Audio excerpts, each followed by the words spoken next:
Hello, hello, and welcome to this podcast. I am Coach Clem, entrepreneur and mindset coach. And today I have the wonderful Claire Preston with us.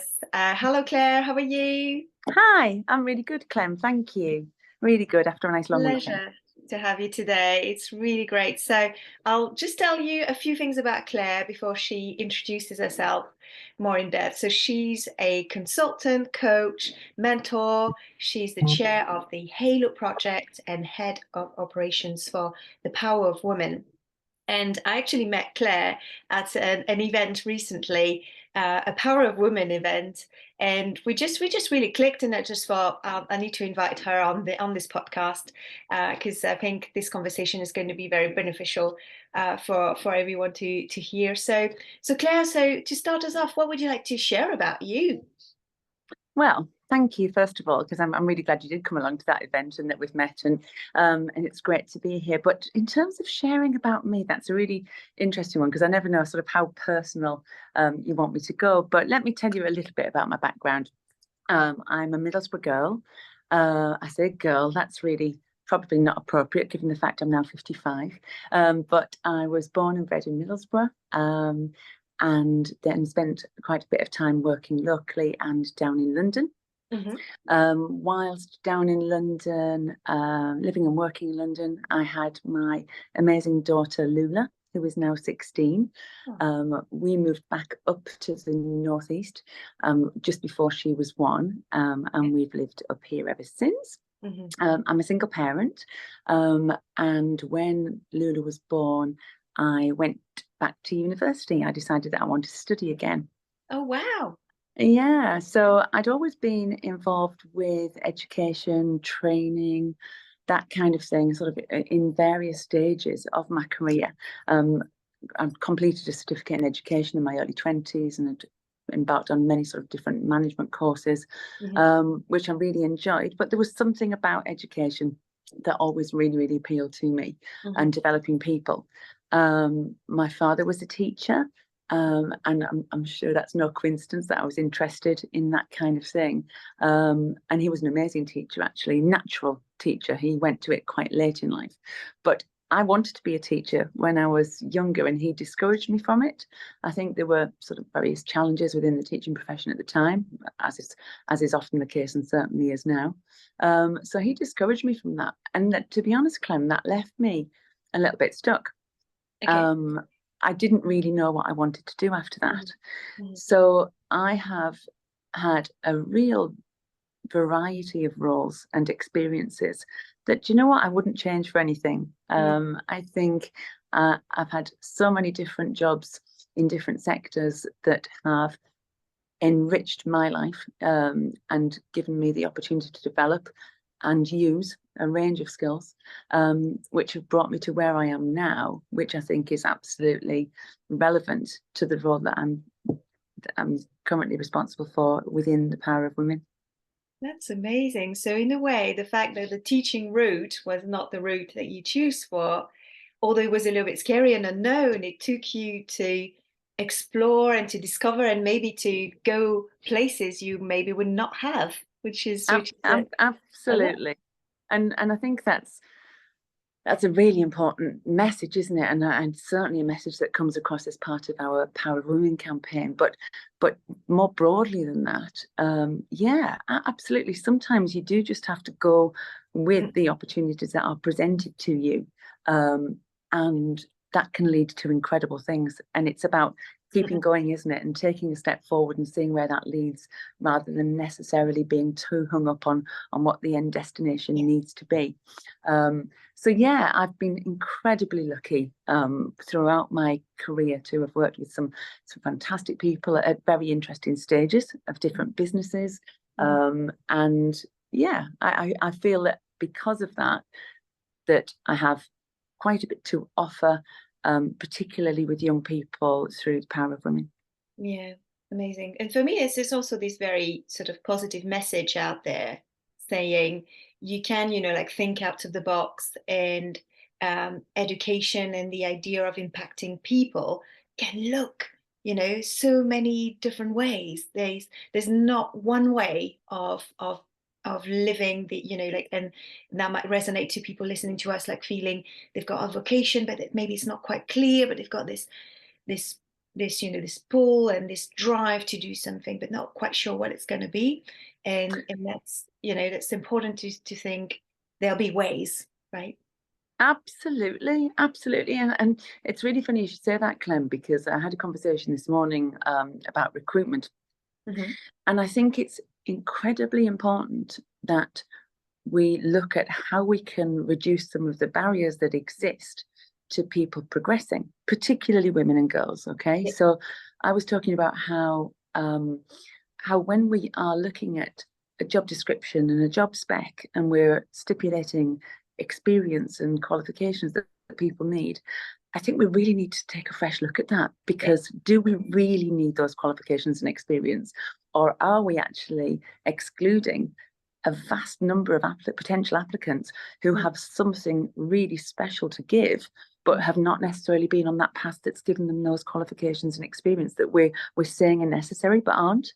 And I think that, yeah, I think there's a huge piece of work to be done around that. So I think you're absolutely right. It's about recognizing different journeys, the different transferable skills Yeah. and experiences that are collected along the way. Mm-hmm. Yeah, absolutely. That's amazing. And that's something I really love about the power of women, this willingness to being open and to changing the narratives about things, about how we see the world, how we see ourselves as a society, and how women and girls fit in. So in my short introduction, and you mentioned it several times, you said that you are head of operations for the Power of Women. Can you tell us more about that? Because there might be people listening to us that don't know about. Of course, of course. So the Power of Women is a community interest company, Mhm. and it was established a couple of years ago as a result of something that was spearheaded by an incredible woman called Professor Jane Turner, who sadly we lost a couple of years ago to ovarian cancer. Jane was the Pro Vice Chancellor at Teesside University and an incredible champion of women and equality generally. She, as a result of a report in 2016, which stated that Teesside was the worst place in the UK for teenage girls to grow up, she decided that she wanted to do something about it, which was very much Jane's way. Instead of talking about it, let's do something about it. So she had a number of ideas and started various initiatives, but that all resulted in the establishment of the Power of Women. And the Power of Women campaign is delivered through partnerships with local educators and business people. There is a very specific targeted intervention which is delivered in schools, some education sessions, awareness raising sessions, which work with primary age children to teach them that actually anything is possible. It aims to build self-belief, aspiration and ambition through these information and education sessions, but also to break down the gender stereotypes which prevail for both boys and girls, and to actually look at how we can all contribute to a fairer, more equitable society, and particularly within the world of work. So it's fascinating. I love it. And it has an amazing instant impact on perceptions, conversations and narrative within schools, which I hope will leave a great legacy and help us to evoke change on a rather large scale. Love that. I love the spreading of the can-do attitude. It's also very, very scary, isn't it, to realize that 2016 Teesside is the worst place for women to grow up. How are we now? Do you know about statistics? Are things going like sort of are improving, or is it still Un- very, very bad? Unfortunate. Well, we are not the worst now. I believe I heard very recently that a neighbouring town, Hartlepool, is now defined sadly as the worst place, but that doesn't make me feel any better. That just makes me feel incredibly sad that it's still a very local northeast town Still that not, has those yeah. issues, and that's not a surprise. There's been a lack of investment in this region, as well as industrial decline, which has had an intergenerational effect. There are lots and lots of issues which have contributed to where we are now. And there's a hell of a lot of work to be done, Clem, a lot of work. Yeah. I mean, there are great things happening. There are some fantastic initiatives. Rubies is another great charity that started in response to the 2016 report, and they work with girls from the region, from the Middlesbrough area specifically, to build self-confidence and esteem and hope. There's also a fantastic mentoring organisation called the Girls Network, who operate locally as well as nationally. And we have a women's network locally called Assist Women's Network, which has been running for over 10 years. And they are, as well as empowering and supporting women in business across the area, they're actually now looking at the next generation as well. And there are lots of other organisations who are doing things with groups of school-aged children and school leavers, but we're not really doing enough. And we're not joining up the dots. We're not connected enough. And that's a big issue of mine, that I think so much more can be achieved through greater collaboration and partnering. Absolutely. So for the individuals listening to us today, what can we do? I mean, what can we do in ourselves, like as women or as parents or as role models? How can we have an impact? Or potentially can we be involved with the power of women? I think it's important to recognize what actions can be taken on the individual initiative. Absolutely. And a very important part of the Power Programme, as well as the sessions that take place in schools, is actually giving our young people access to professional role models. Yeah. I mentioned briefly earlier, my dad was a teacher, so I wanted to be a teacher. And actually what you find throughout the world is that people aim to be what they know and what they've seen and what they're comfortable with. And so often the lives of young people are defined by what they see on a day-to-day basis within their neighbourhood.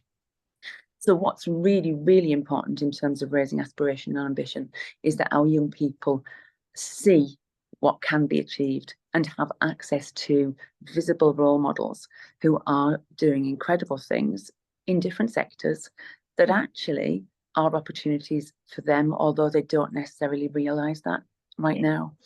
There are some great opportunities within the Northeast, but we don't want to put a lid on where people live or what they achieve. We want to show them that they can achieve anything they want and live wherever they want, and that with the right skills and work ethic and effort, they can actually achieve their dreams. But we need to sow seeds of dreams, and we can't do that unless we are showing them what is accessible, and what is out there, rather than them just being, as I say, influenced by a very, very small number of things that they see on TV or within their own local community. Exactly. How beautiful is that? Sowing seeds of dreams.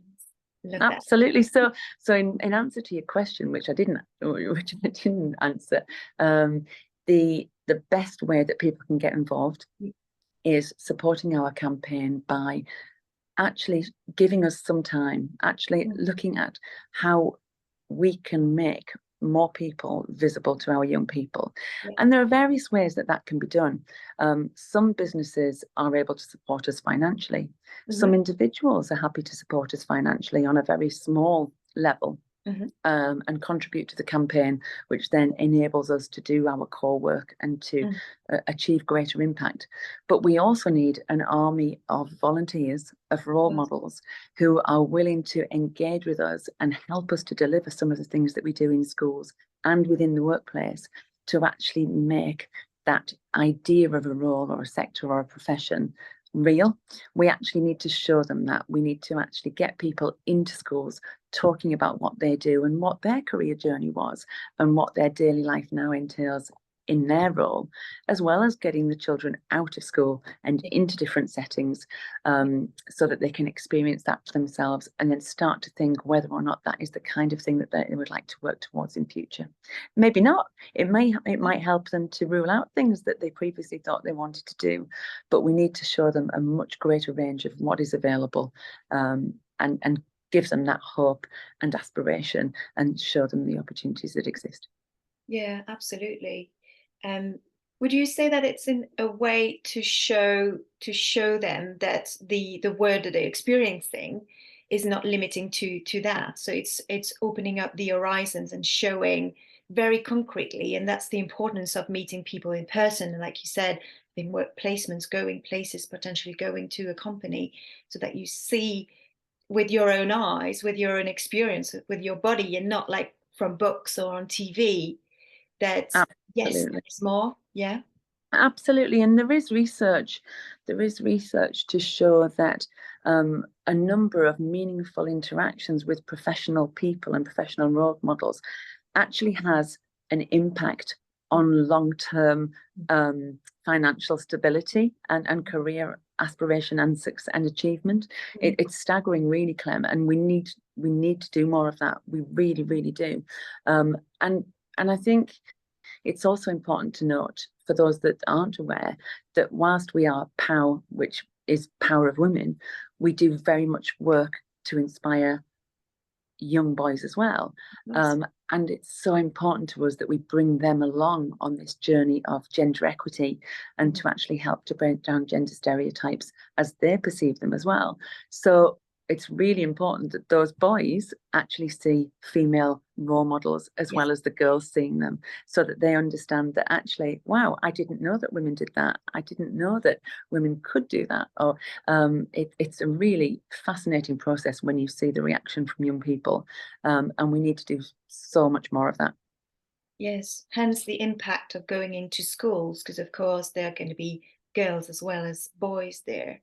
And that's Absolutely. really bringing everything together. I think that's an important point, actually. And I know that we've had this conversation the first time we met, because there could be potentially people thinking, okay, are we actually, by focusing on girls and then women, are we making the differences bigger? Are we sort of increasing this gap between them? But for me, my vision, and I'd love to hear your take on that too, is more we focusing on people that are more vulnerable, that need the extra support, so that we can bring everyone up. It's not about some way of being like having favorites or anything like that, and we're going to privilege girls in the deficits of boys or anything like that. It's just like when we work on and we focus on, we bring awareness, we bring more care and love to a particular part of a population or a society that is more vulnerable, everything else benefits from it. Would you agree with this? Oh my gosh, 100%, Clem, 100%. And so one of the things that we do in primary schools Mm. is that, and this is sort of the upper end of primary school, is that we, after the initial education delivery, we actually ask young people if they would like to help us change the world. And then what they do is they can apply for a job as a POW ambassador, apply for a role as a POW ambassador, and they go through an application and an interview process. And we with the help of business role models, etc. We go through the interview process and we appoint 4 ambassadors in each school, 2 boys and 2 girls. And that's obviously intentional because we want each of those 4 children to become ambassadors and advocates of equality. And they have to do that together. And only then can we really make a difference if those 4 children are modeling what can be done and actually sharing their experiences and sharing more of what they're learning when they have additional experiences outside school. Their responsibility is then to go back and advocate equality and model good behaviour and start conversations and help to continue those conversations. It's a brilliant model, but you're absolutely right. And I think particularly of late with the prevalence of misogyny and peer-on-peer abuse in schools, we need to be dealing with this at a very young age. And actually, as we all know, prevention is better than cure. So if we can start to look at attitudes and behaviours from a very early age, then I'm really, really hoping that this will reduce the negative impact of a lot of the inappropriate and really disgraceful behaviour that takes place currently, unfortunately. Absolutely, absolutely. And I love the modeling. I think it's really a key aspect in the work that you're doing. And it's an amazing invitation, because that's something we can all do. whoever we are and whatever we do, like making sure that we model the example that we want to see, that we want, we aspire that things get to, and like when you were saying about those seeds of dreams and of hope, and that really helps to also check, I think, our own behaviors and our, what we say, what we do, and how consistent we are with things. And that's something that really is, I'm super passionate about. What Mm. would you say inspires you, it gives you hope to continue? Because I'm sure that you also are faced, like you were mentioning, like sort of seeing all those behaviors, and maybe seeing that how, how much more there is to be done. And so what inspires you and keeps you going? Well, in terms of what inspires me within this role Hmm. is obviously my purpose. So I know what needs to be done. And I feel that as somebody who was a bit lost and didn't know what I wanted to do for a career, Yeah. I think it's really, really important that we reduce the anxiety that currently exists amongst lots and lots of young people who feel the pressure of needing to make decisions immediately about their career, when actually we know that over the the expanse of their lifetimes, they're probably going to have several different roles, aren't they? And lots of roles that we know don't even exist at the moment. So what inspires me is the ability to influence change, Yeah. and knowing that with the right partnering, the right support, and the right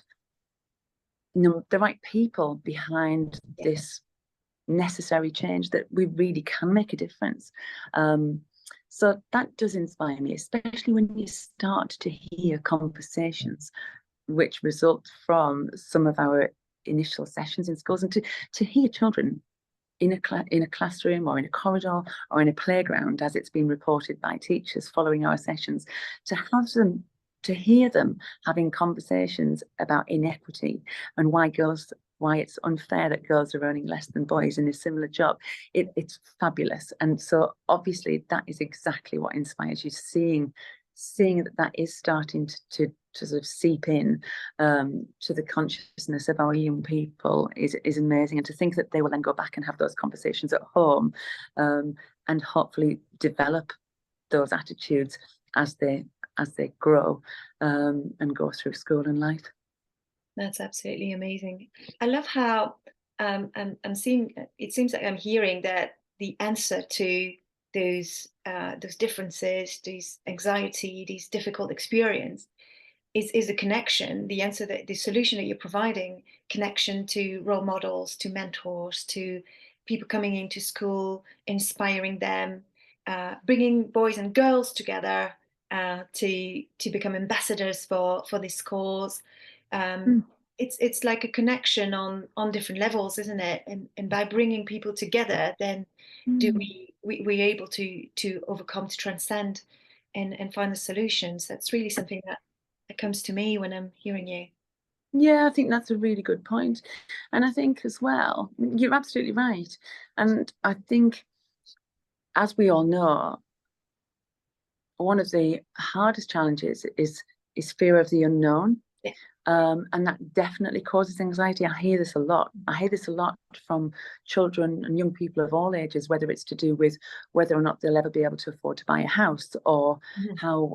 how do you get this job, or what if they don't do well in their GCSEs, and how is that going to affect them in their careers? There is so much pressure and anxiety and that fear of the unknown.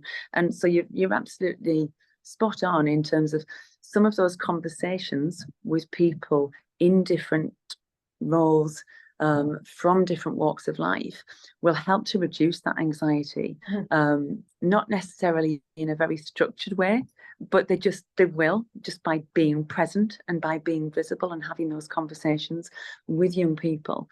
And teachers do an amazing job. I have ultimate admiration for teachers, but they haven't lived lots of different roles. They haven't lived lots of different lives, and we need that richness of experience, and that diverse range of perspectives. And yeah, to actually share and impart to young people, so that they can then grow, and that can develop all sorts of different ideas.